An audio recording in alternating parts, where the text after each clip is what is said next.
Wur Deng Lueth's The Future Ahead: War and Willingness to Live stands as a compelling personal memoir, meticulously chronicling his arduous journey from a small war-torn town in South Sudan to a new life in the United States.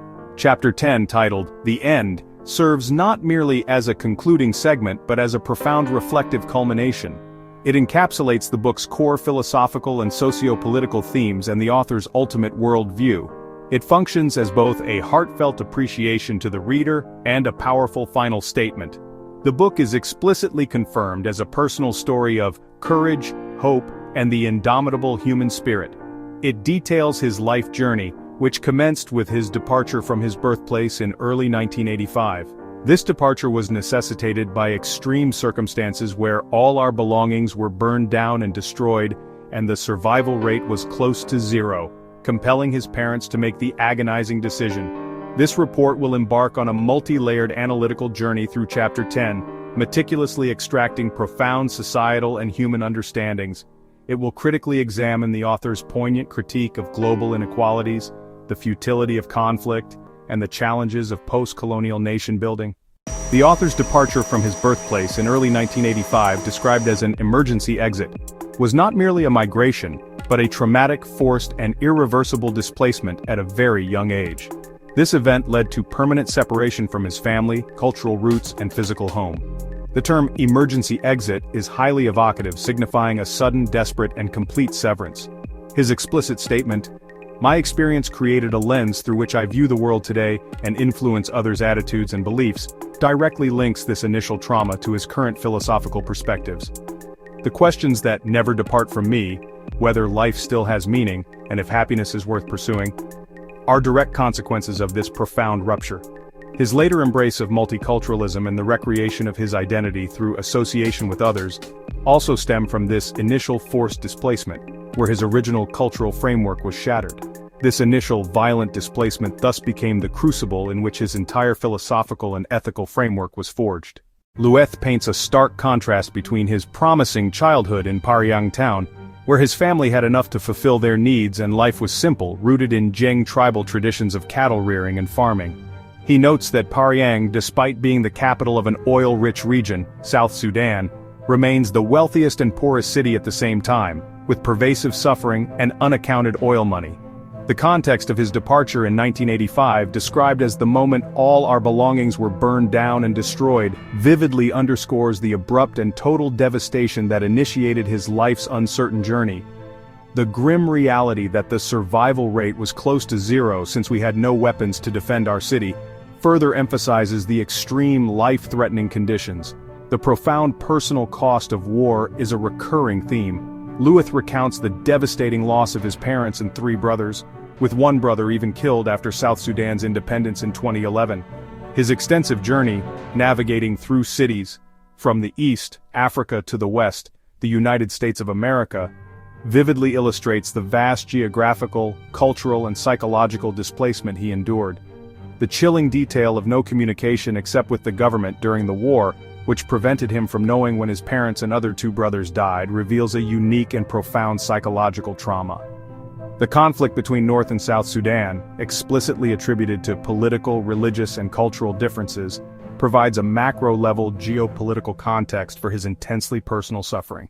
Lueth grapples with fundamental existential questions that emerge directly from his traumatic experiences: whether life still has meaning and if happiness is worth pursuing, and is there a benefit to my existence? He expresses a profound sense of disillusionment, describing life as a stupid ride, admitting he has never understood it, and will not bother to understand it because whoever created or invented life fell short.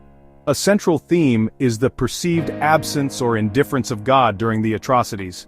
Both God and the world were in deep silence or turned away from us. He laments, God was nowhere to save us. He directly challenges God's concern for human life. What part of human life does God protect or is he concerned about? The safety of the human soul should be the core center of God's existence. Despite this profound questioning, his view of divinity evolves. If there is a God, he might be in different forms, and for other desires, God can be seen in various states, therefore, responses may be different accordingly. Despite his initial disillusionment, Lueth asserts a powerful self-generated purpose. My job is to seek ways through which I will be able to change or improve the lives of others during my time on Earth. Lueth explicitly articulates his refusal to be weak in my soul, presenting this not as a passive state but as a conscious, active choice and a core tenet of his profound resilience. He emphasizes that giving up has never been in my life's dictionary, and that, as a mindset, has been a tool in my life, demonstrating a deliberate cultivation of mental fortitude. He recounts making it this far from leaving his town with nothing and didn't even know where I was going, highlighting the immense uncertainty and courage required.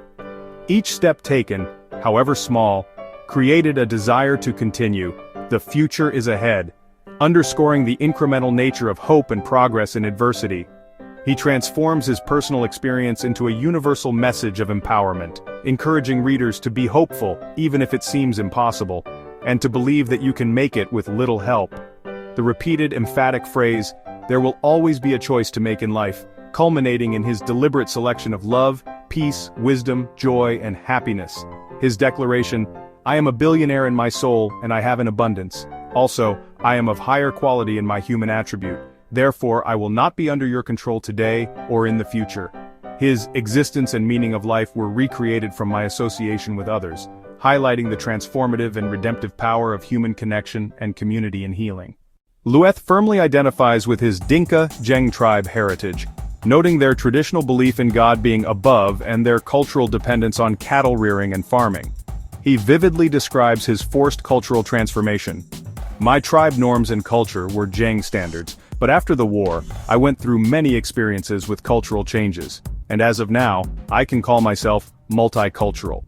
He articulates a vehement condemnation of war, stating, "I do not believe in war to bring about peace, because it never achieves real intent. War divides people, and both parties who engage in it will lose lives." He asserts with conviction, "In war, there is no winner because both parties lose something valuable, be it human lives or properties," fundamentally challenging the notion of military victory.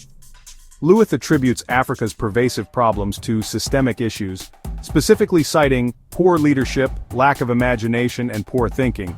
Their way of thinking creates poverty instead of wealth and knowledge. He notes the profound disappointment that South Sudan's independence in 2011 did not bring the expected change, as the country came out of war but entered into another conflict with itself. Lueth challenges conventional definitions of success and failure, arguing they are merely concepts and means used to measure society's progress and classifications. No one is a success or failure. He asserts that success or failure is an internal condition, and is fundamentally shaped by how you see others internally, or how others see you. He views life as an act of courage and determination, not luck or a wish, emphasizing internal strength and agency in navigating its journey of uncertainty to an unknown destination. This elevates his personal narrative to a universal moral argument, suggesting that effective conflict resolution must move beyond merely ending hostilities to addressing the fundamental human need for dignity, meaning, and hope.